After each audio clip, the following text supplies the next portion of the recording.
Pak Bima, Pak Bidang Kelembagaan, dan teman-teman dari Bidang Kelembagaan serta Bapak Ibu dari pengurus koperasi yang hadir di sore hari ini. Ini apakah yang hadir seluruhnya adalah pengurus? Ada yang tidak pengurus? Jadi pengawas. Bapak, kalau pengawas yang mengikuti pengurusnya.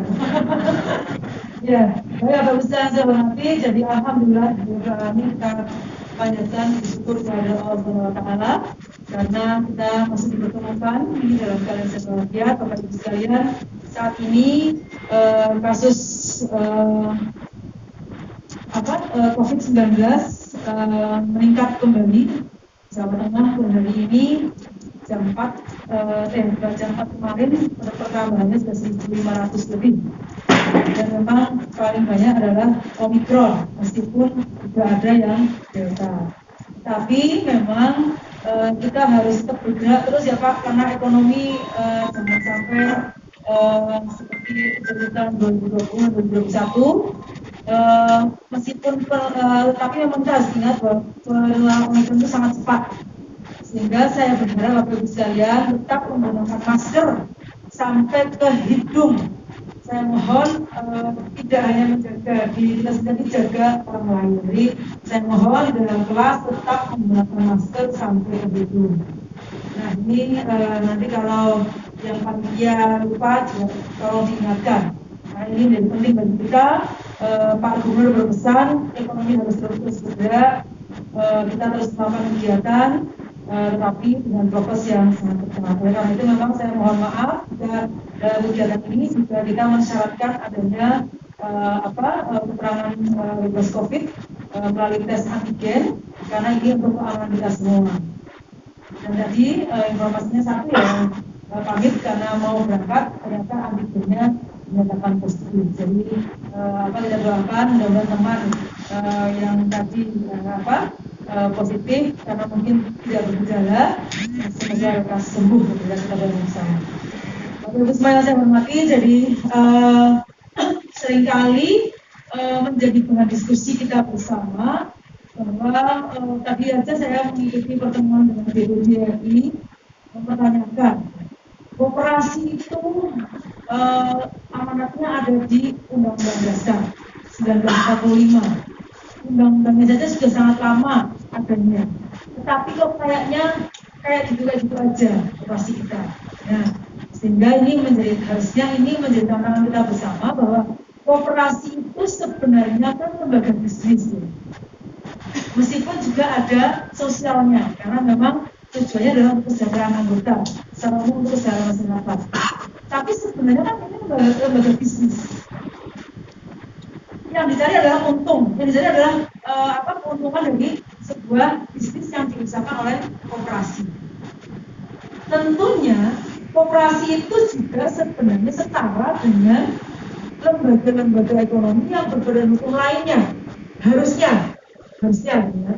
Jadi misalnya ada PT, mungkin ada CV, harusnya itu setara. Tapi seringkali orang memandang sebelah mata terhadap koperasi. Intonasinya akan berbeda ketika mengatakan koperasi, ya. Jadi seolah-olah tidak ada kegembiraan. Koperasi, gitu. Enggak. Koperasi. Nah, jadi seolah-olah ada negatif. Gitu. Nah, ini tentunya harus menjadi evaluasi kita bersama. Kenapa koperasi tidak bisa secepat lembaga-lembaga ekonomi yang lain dalam bergerak? Misalnya PT yang kemudian bisa gede gitu kan, menjadi perusahaan yang besar, kemudian ada modern, kemudian profesional dan sebagainya gitu ya. Jadi kenapa seringkali koperasi nada negatifnya itu lebih banyak dibanding nada positifnya? Tentu Bapak Ibu semua, ini harus menjadi tantangan kita bersama. Kita harus bisa menjawab bahwa memang koperasi layak disejajarkan dengan lembaga ekonomi yang lain. Nah, sebagai lembaga ekonomi yang memang orientasinya adalah bisnis atau bisnis oriented, Bapak Ibu semua, sebagaimana yang lain, kita harus memiliki standar-standar yang memang harus kita penuhi sebagai sebuah organisasi. Kelembagaan tentu yang pertama memang yang sebenarnya paling utama adalah bagaimana kita memiliki kepemimpinan yang kuat dalam koperasi. Leadership itu menjadi sangat penting. Tetapi leadership itu tidak seharusnya kemudian menjadi kemudian orang jadi enggan mau mengganti pengurus itu. Karena leadership yang kuat kan, jangan-jangan nanti kalau saya diganti pengurusnya, jangan-jangan koperasinya ambruk. Nggak boleh begitu. Sebagai sebuah organisasi yang bisnis yang modern, harusnya siapapun dia yang mengganti, harusnya tetap ada di atas itu atau tetap kokoh. Dan leadership ini menjadi sangat penting.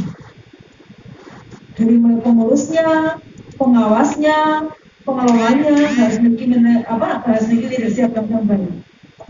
Kemudian yang kedua, manajemennya, lembaganya itu dikelola dengan benar apa enggak?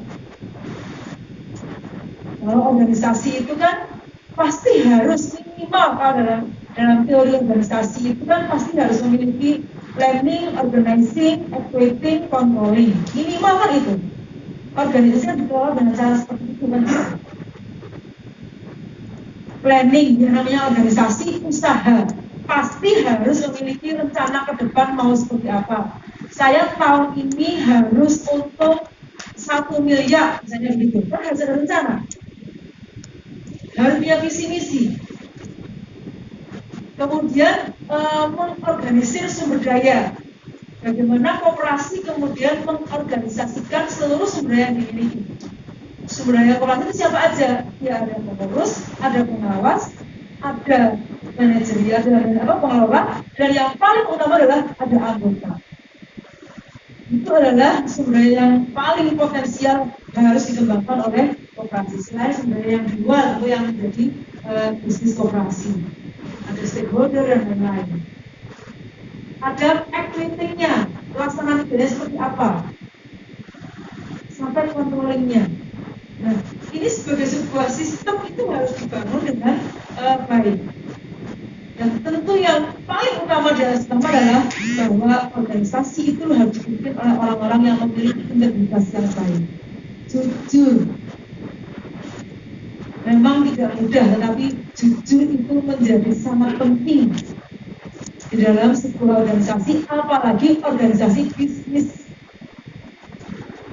yang harus mencari keuntungan terus. Nah, ini sehingga Bapak sekalian, tentunya karena kita sebagai sebuah manajemen besar koperasi yang memiliki tujuan keuntungan salah satunya untuk mensejahterakan anggota, maka kita harus memiliki rencana strategis ke depan. Banyak koperasi di dalam hasil pengawasan yang kita dapatkan itu banyak belum punya renstra. Sehingga harus membuat, masa kalah sama PKK aja yang organisasi nirlaba punya renstra kita di provinsi. Jadi masa juga kalah sama organisasinya emak-emak gitu ya, emak-emak di rumah tangga udah kebanyakan Pak, kebanyakan di rumah tangga punya renstra gitu kan. Nah, PKK itu kan nggak ada uangnya, organisasi sosial kan gitu ya, itu aja punya renstra. Setahun ini mau ngapain itu detailnya bukan main sama mama itu, kecil dipikir gitu. Nah, harusnya koperasi juga demikian gitu kan. Nah, oleh karena itulah harus kalian pelatihan renstra ini jadi sangat penting. Tetapi juga saya berharap nanti kalau pelatihan renstra ini kan nanti juga Bapak Ibu akan membuat contoh sampai nanti pulang nanti menjadi PR. Nanti akan dilihat kembali apakah renstranya dibuat atau tidak.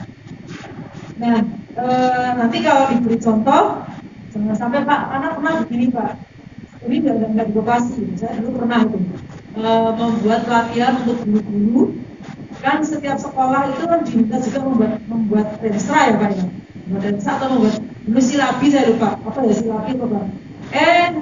Karena dia waktu itu belajarnya dari SMA 1 misalnya gitu Pak. Padahal dia yang belajar itu misalnya SMA 7 gitu kan. Nah itu biasanya muncul itu masih SMA 1 kan.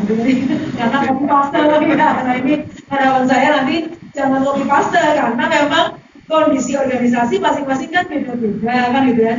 Jadi pasti nanti juga visi misinya beda, kemudian rencana aksinya juga akan berbeda tergantung dari sumber daya yang dimiliki dan kemampuan organisasi yang dimiliki. Nanti jangan sampai nanti kemudian copy paste. Kemudian yang paling penting nanti ketika menyusun rencana itu Bapak sekalian, yang pertama kan menyusun visi misi nih. Jadi pelaku menyusun visi itu juga harus bisa terukur, kan ada istilahnya smart ya Pak, ini diajarkan ya smart. Jadi menyusunnya itu harus spesifik gitu.